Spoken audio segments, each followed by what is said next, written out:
Hello guys, এখন বাজে রাত 1টা। আমি ইউটিউবে স্ক্রলিং করতে করতে দেখলাম পেটুক কাপলের একটা রান্নার রেসিপি আমার সামনে আসলো। তো আমার বাসায় সব কিছুই আছে যে রান্নাটা আমি করব, আর এটা হচ্ছে বেসিক্যালি রণবীর শেফের একটা রান্না, যেটা পেটুক কাপল চ্যালেঞ্জের রান্নাটা করেছিল। আর আজকে আমি পেটুক কাপলকে চ্যালেঞ্জ করব। যদিও আমার বাসায় এখন কেউ নেই, মানে কাল পরশু আমার ভাই আসবে, ভিডিও করার কেউ নেই। আমি যতটুকু একা একা শেয়ার করতে পারি ততটুকুই আপনাদের সাথে শেয়ার করব। আমার রান্না নিয়ে কোনো অলসতা নেই। এর আগের ভিডিওতে আমি বলেছিলাম আমার রান্না করতে খুব ভালো লাগে। এখন 1টা বাজুক আর যেই কটাই বাজুক সেটা আমার কাছে ফ্যাক্ট না, রান্না করতে ইচ্ছে করছে, এটা হচ্ছে বড় কথা। আমরা রান্নাটা স্টার্ট করে দিই। আজকে আমি রান্না করছি রণবীর শেফের একটা রান্না, সরিষার তেল দিয়ে চিকেন রেসিপি, যেটা একটু অন্যরকম মশলা উনি ইউজ করেছে, আর বিহারি টেস্ট একটা পাওয়া যাবে চিকেন থেকে। তো আমি আজকে ট্রাই করব, যতটুকু পারি আপনাদের সাথে শেয়ার করব। চলেন। প্রথমেই আমি মুরগির মাংসটা বের করলাম, করার পরে হালকা করে ধুয়ে নিচ্ছি।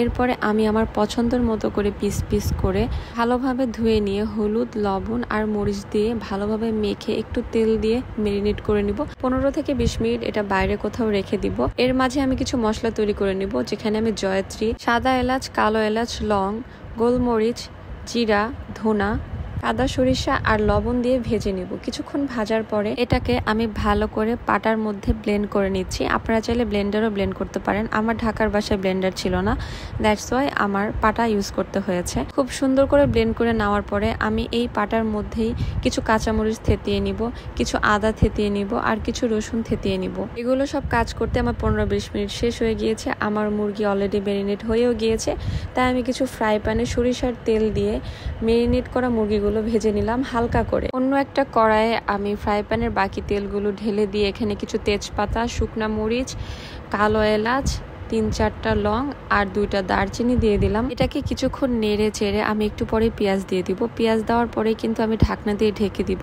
পেঁয়াজের কালার ব্রাউনিশ না হওয়া পর্যন্ত আমি কোনো মশলা ইউজ করব না, যেহেতু ব্রাউনিশ একটা ভাব এসেছে। তাই আমি লবণ দিয়ে দিলাম প্রথমেই, ছিলে রাখা 3টা রসুন দিয়ে দিলাম, থেতিয়ে রাখা আদা, রসুন আর কাঁচামরিচ দিয়ে দিলাম তেলের মধ্যে। এটাকে কিছুক্ষণ নেড়ে চেড়ে এর মধ্যে দিয়ে দিব হলুদ গুঁড়া, মরিচ গুঁড়া, জিরা গুঁড়া আর ধনিয়া গুঁড়া দিয়ে একসাথে কিছুক্ষণ নাড়বো। নাড়ার পরে যখন লেগে আসবে তারপরে একটু পানি দিয়ে দিব। পানি দিয়ে মশলাটা একটু কষিয়ে নিব। মশলার উপরে যখন তেল চলে আসবে তখনই বুঝবো মশলা কষানো শেষ হয়ে গিয়েছে। তখন ভেজে রাখা মুরগিগুলো মশলার উপরে দিয়ে দিব। মুরগিটাও ঠিক একইভাবে মশলা দিয়ে কষিয়ে নিব।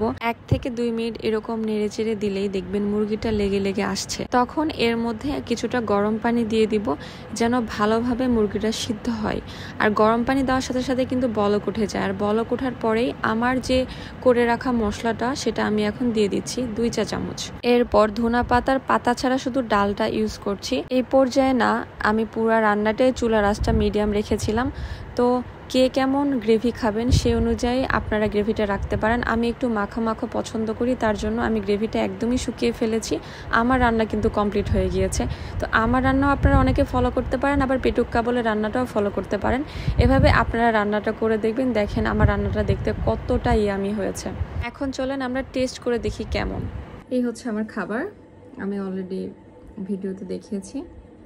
তো এখন ট্রাই করার পালা। হ্যাঁ, দেখেন এটা দেখতে কতটা ইয়ামি হয়েছে, আর মাংসটাও একদম পারফেক্ট সিদ্ধ হয়েছিল, রসুনটাও একদম পারফেক্ট। তো 2টা মিক্সড করে আমি প্রথমেই খাবো, দেখা যাক কেমন মজা।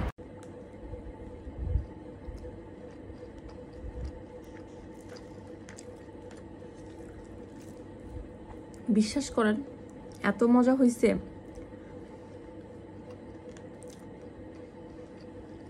আমরা তো নর্মালি অনেক চিকেন রান্না করি, কিন্তু এভাবে রান্না করে খেয়ে দেখবেন, একদম একটা বিহারি ফ্লেভার আছে, ঝাল ঝাল সরিষার তেলের একটা ফ্লেভার আছে, অনেক মজা লাগছে খেতে। তো আমার ভিডিও আজকে এই পর্যন্তই। সবাই জানাবেন আমার ভিডিওটা কেমন লেগেছে। Bye bye.